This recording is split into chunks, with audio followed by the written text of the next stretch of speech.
Hello दोस्तों, नमस्कार। Mission सफलता हिंदी में आप सभी का हार्दिक स्वागत है, अभिनंदन है। अस्पताल सहायक चतुर्थ श्रेणी के एडमिट कार्ड जारी हो चुके हैं। आपकी तैयारी अच्छे से चल रही होगी। अब है प्रैक्टिस करने की। तो आज हम हिंदी के टॉप 20 प्रश्न की सीरीज स्टार्ट करने जा रहे हैं, जो आपको डेली 8 बजे रात में मिलेंगे। तो अपनी तैयारी को परखें और साथ में प्रश्नों के उत्तर दें और अपनी कॉपी में नोट करते जाएं कि कितने सही हैं, कितने गलत हैं। बाद में कमेंट करके ज़रूर बताएं। तो बिना स्किप किए हुए क्लास को अंत तक देखें। तो चलिए स्टार्ट करते हैं आज की क्लास। आज का पहला प्रश्न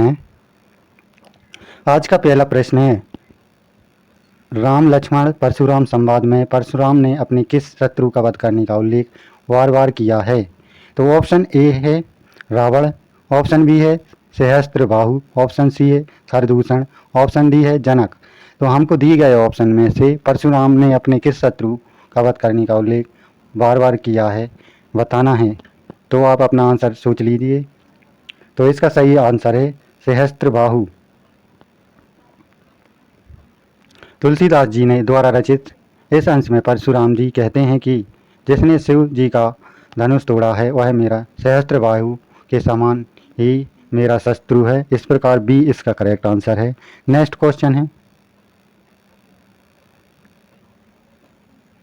सूरदास के पदों में उद्धव उद्धव को बड़भागी कहकर गोपियों ने कौन सा भाव व्यक्त किया है? हमको बताना है सूरदास के पदों में उद्धव उद्धव को बड़भागी कहकर गोपियों ने कौन सा भाव व्यक्त किया है?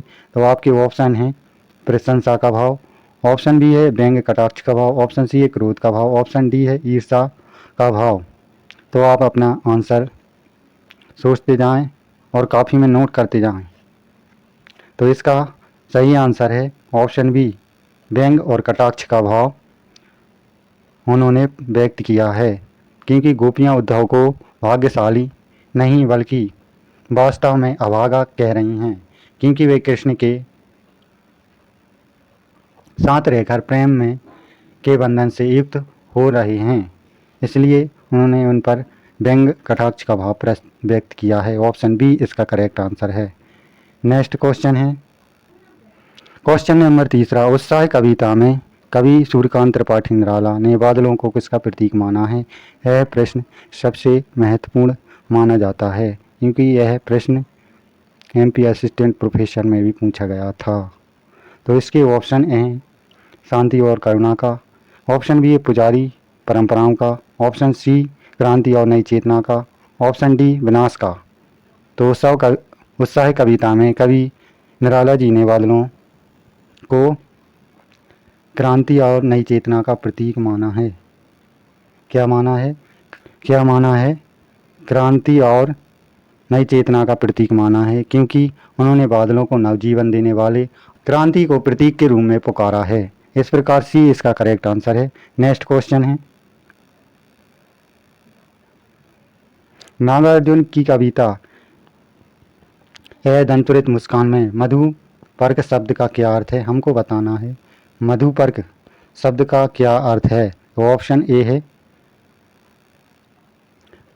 शहद और दूध का मिश्रण यानी पंचामृत, ऑप्शन बी भौरे का गुनगुनाना, ऑप्शन सी मीठी बातें करना, ऑप्शन सी बच्ची की पहली हंसी।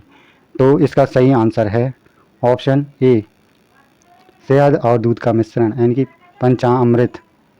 तो यहाँ कवि ने बच्चे को उसकी माँ द्वारा कराए जाने वाले आत्मीय पोषण यानी मधुपर्क की याद दिलाने की बात कही गई है। तो ऑप्शन ए इसका करेक्ट आंसर है। वीडियो अच्छी लग रही हो तो प्लीज़ लाइक ज़रूर करें। नेक्स्ट क्वेश्चन है, नेताजी का चश्मा कहानी में कैप्टन कौन था और यह क्या काम करता था? हमको बताना नेताजी कहानी में कैप्टन कौन था और यह क्या काम करता था। ऑप्शन ए यह एक भूतपूर्व सैनिक है, ऑप्शन बी चश्मा बेचने वाला एक लंगड़ा व्यक्ति है, ऑप्शन सी पान की दुकान का मालिक है, ऑप्शन डी नगर पालिका का अध्यक्ष है। तो नेताजी का चश्मा यह प्रश्न किसके द्वारा रचित है? तो यह भी पूछा जा सकता है। यह है स्वयं प्रकाश जी की कहानी है, तो इसको भी याद रखना है। तो ऑप्शन बी इसका करेक्ट आंसर है। वह एक वह चश्मा बेचने वाला एक लंगड़ा व्यक्ति है। कहानी में कैप्टन कोई फौजी नहीं है, बल्कि एक देशभक्त चश्मा बेचने वाला था जो मूर्ति पर बदल बदल कर चश्मा लगाता था।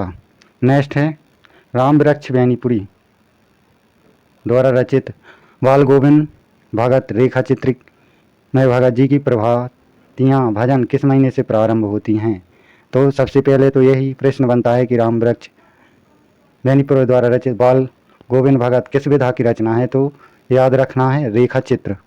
किस विधा की रचना है? रेखा चित्र। तो इसमें भगत जी द्वारा प्रभातियाँ भजन किस महीने से शुरू होती थी? तो ऑप्शन ए है आषाढ़, ऑप्शन बी है भादो, ऑप्शन सी है कार्तिक, ऑप्शन डी है माघ। तो उनकी भजन कीर्तियाँ कार्तिक मास से प्रारंभ होकर फागुन मास तक चलती थीं। तो सी इसका करेक्ट आंसर है। नेक्स्ट क्वेश्चन है लखनवी अंदाज में यशपाल ने किस वर्ग पर करारा व्यंग्य किया है? तो लखनवी अंदाज कहानी जो कि यशपाल द्वारा रचित है, उन्होंने किस वर्ग पर करारा व्यंग्य किया है हमको बताना है। ऑप्शन ए है शोषित मजदूर वर्ग, ऑप्शन बी है पतनशील सामंती नवाबी वर्ग पर, ऑप्शन सी है आधुनिक लेखकों पर, ऑप्शन डी है आम जनता पर। तो इसका सही आंसर होगा मित्रों ऑप्शन बी, उन्होंने पतनशील सामंती नवाबों पर व्यंग्य किया हुआ है, क्योंकि लेखक ने कहानी में दिखावे की संस्कृति और नवाबों की खोखली जीवन शैली पर कटाक्ष किया हुआ है। तो ऑप्शन बी इसका करेक्ट आंसर है। दोस्तों ये सिलेक्टेड क्वेश्चन हैं जो परीक्षा में किसी न किसी शिफ्ट में देखने को जरूर मिलेंगे, तो अंत तक जरूर बनिए रहिए और वीडियो को लाइक जरूर करते रहिए। 8वां प्रश्न है मनु भंडारी की आत्मकथा एक कहानी है भी में लेखक और व्यक्तित्व पर सबसे गहरा प्रभाव किसका पड़ा? तो हमको बताना है मनु भंडारी की आत्मकथा एक कहानी है भी में उसके लेखन और व्यक्तित्व पर किसका सबसे गहरा प्रभाव पड़ा था? तो ऑप्शन ए है उसकी माता और सहेलियों का, ऑप्शन बी है उसके पिता और प्राध्यापिका शीला अग्रवाल का, उसके भाई और बड़ी बहन का, ऑप्शन डी है महात्मा गांधी का। तो उन पर प्रभाव पड़ा था उनके पिता और प्राध्यापिका शीला अग्रवाल जी का सबसे अधिक गहरा प्रभाव पड़ा था। तो ऑप्शन बी इसका करेक्ट आंसर है। नेक्स्ट क्वेश्चन है मित्रों, अब है व्याकरण। मैया मैं तो चंद्र खिलौना ले हूँ इस पंक्ति में कौन सा अलंकार है? हमको बताना है मैया मैं तो चंद्र खिलौना ले हूँ इस पंक्ति में कौन सा अलंकार है? तो ऑप्शन ए है उपमा अलंकार, ऑप्शन बी है अनुप्रास अलंकार, ऑप्शन सी है रूपक अलंकार, ऑप्शन डी है एमक अलंकार। तो जब भी टी ऑप्शन में योजक चिन्ह का प्रयोग हो वहाँ पर कौन सा अलंकार होता है? रूपक अलंकार होता है। तो ऑप्शन सी इसका करेक्ट आंसर है। नेक्स्ट क्वेश्चन है परमेश्वर शब्द में कौन सा समास है? हमको बताना है परमेश्वर शब्द में कौन सा समास है? तो ऑप्शन ए है तत्पुरुष समास, ऑप्शन बी है कर्मधारय समास, ऑप्शन सी है अव्ययीभाव समास, ऑप्शन डी है द्वंद्व समास। तो परमेश्वर जिसका समास विग्रह होता है परम है जो ईश्वर,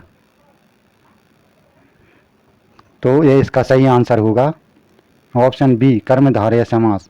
परम है जो ईश्वर अर्थात परमेश्वर जो कि कर्मधारय समास के अंतर्गत आता है। ऑप्शन बी इसका करेक्ट आंसर है। नेक्स्ट क्वेश्चन है महोत्सव का संधि विच्छेद क्या होगा? हमको बताना है कि महोत्सव का संधि विच्छेद क्या होगा। ऑप्शन ए है महाधन नहीं ऑप्शन ए है महोधन उत्सव, ऑप्शन बी है महाधन उत्सव, ऑप्शन सी है महधन उत्सव, ऑप्शन डी है महाधन उत्सव। तो महोत्सव यह गुण स्वर संधि का उदाहरण है। यदि शब्द के बीच में एक मात्रा हो तो वहाँ गुण स्वर संधि होती है। तो इसका सही आंसर होगा ऑप्शन बी महाधन उत्सव। बी इसका करेक्ट आंसर है। बी में भी सेम टाइपिंग मिस्टेक हो गई इसलिए डी भी इसका आंसर मान सकते हैं।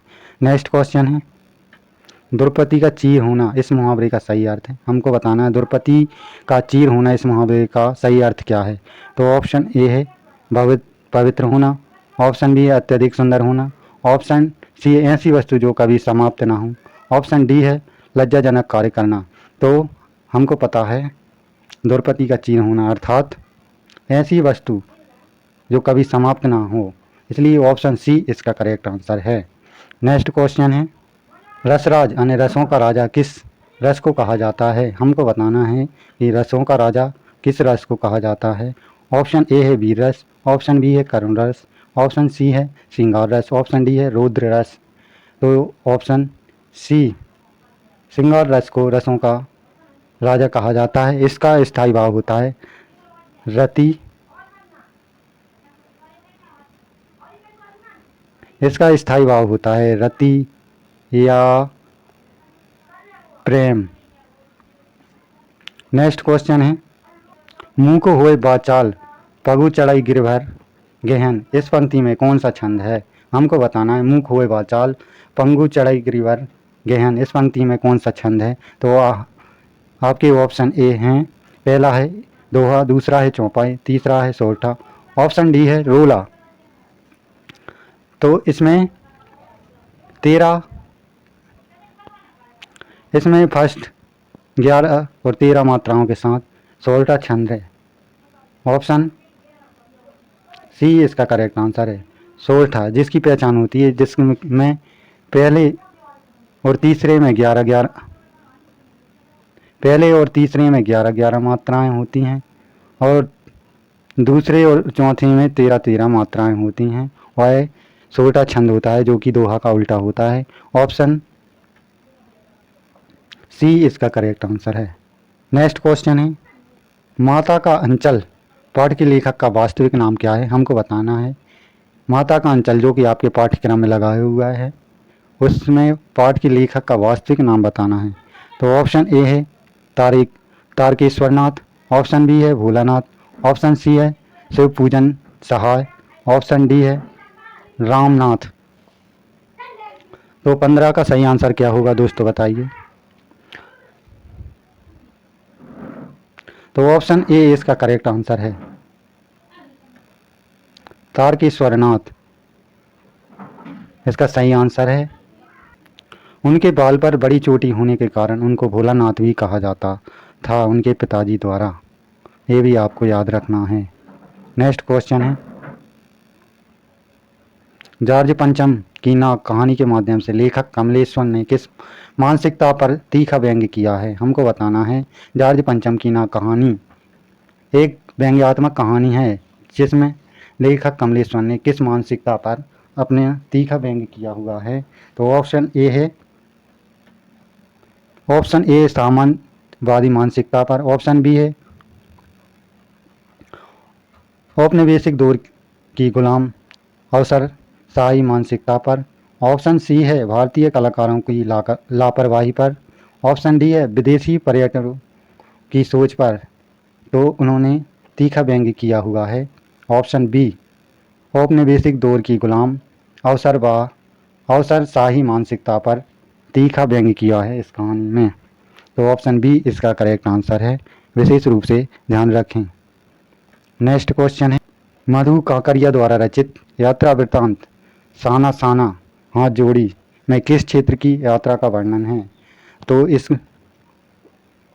प्रश्न में 3 प्रश्न बनते हैं। पहला है साना साना हाथ जोड़ी किसके द्वारा रचित है? तो मधु काकरिया। इसकी विधा क्या है? तो यह एक यात्रा वृत्तांत है, तो इसको विशेष रूप से याद रखना है। तो इसके ऑप्शन हैं शिमला और कुल्लू, ऑप्शन बी है गंगटोक और सिक्किम के हिमालय की, ऑप्शन सी है दार्जिलिंग और असम की, ऑप्शन डी है नैनीताल और उत्तराखंड की। तो मधु काकरिया द्वारा रचित यात्रा वृत्तांत साना साना हाथ जोड़ी में ऑप्शन बी गंगटोक और सिक्किम के हिमालय की पहाड़ियों का वर्णन किया गया हुआ है, इसलिए ऑप्शन बी इसका करेक्ट आंसर है। नेक्स्ट क्वेश्चन है, औपचारिक पत्र लिखते समय विषय का उल्लेख करना क्यों आवश्यक है? हमको बताना है औपचारिक पत्र लिखते समय किस विषय का उल्लेख करना क्यों आवश्यक है? तो ऑप्शन ए है पत्र को सुंदर बनाने के लिए, ऑप्शन बी है पत्र लेखक का नाम छुपाने के लिए, ऑप्शन सी है कि मुख्य उद्देश्य को एक नज़र में स्पष्ट करने के लिए, ऑप्शन डी है डाक विभाग की सुविधा के लिए। तो सब्जेक्ट क्यों आवश्यक है? क्योंकि पत्र के मुख्य उद्देश्य को एक नज़र में स्पष्ट करने के लिए उसमें विषय लिखना आवश्यक है, इसलिए सी इसका करेक्ट आंसर है। नेक्स्ट क्वेश्चन है, छायावाद के 4 स्तंभों में से जयशंकर प्रसाद और सूर्यकांत त्रिपाठी निराला के अलावा वहाँ की 2 कवि कौन हैं? हमको बताना है छायावाद के जो 4 स्तंभ हैं जिसमें जयशंकर प्रसाद और सूर्यकांत त्रिपाठी निराला के अलावा 2 वहाँ की कवियों के नाम बताना है। तो इसके ऑप्शन हैं, ऑप्शन ए है महादेवी वर्मा और सुमित्रा नंदन Pant, option B Maithil Sharan Gupt Ramdhari Singh Dinkar, option C हरिभजन राय और आज्ञे, ऑप्शन डी है नागा अर्जुन और कबीरदास। तो छायावाद के 4 स्तंभों में महादेवी वर्मा और सुमित्रा नंदन पंत भी शामिल हैं, इसलिए ऑप्शन ए इसका करेक्ट आंसर है। नेक्स्ट को लास्ट अंतिम क्वेश्चन, अंतिम 20 क्वेश्चन, अपठित गद्यांश को हल करते समय सबसे पहले क्या क्या सही रणनीति मानी जाती है? तो हमको बताना है कि अपठित गद्यांश को हल करते समय पहले क्या करना सही रणनीति मानी जाती है। तो ऑप्शन ए है सीधे उत्तर लिखना शुरू कर देना चाहिए, ऑप्शन बी है गद्यांश को ध्यानपूर्वक पढ़कर उसका मूल भाव समझना चाहिए, ऑप्शन सी है केवल कठिन शब्दों के अर्थ ढूंढने चाहिए, ऑप्शन डी है प्रश्नों के विकल्पों को बिना गद्यांश पढ़े ही टिक कर देना चाहिए। तो मित्रों इसका आंसर आपको कमेंट बॉक्स में कमेंट करके देना है और आपके कितने प्रश्न सही हुए हैं ये भी कमेंट में करना है। वीडियो अच्छी लगी हो तो प्लीज़ लाइक करें, चैनल को सब्सक्राइब करें। मिलते हैं नेक्स्ट क्लास में नेक्स्ट प्रैक्टिस के साथ, जब तक के लिए जय हिंद, धन्यवाद।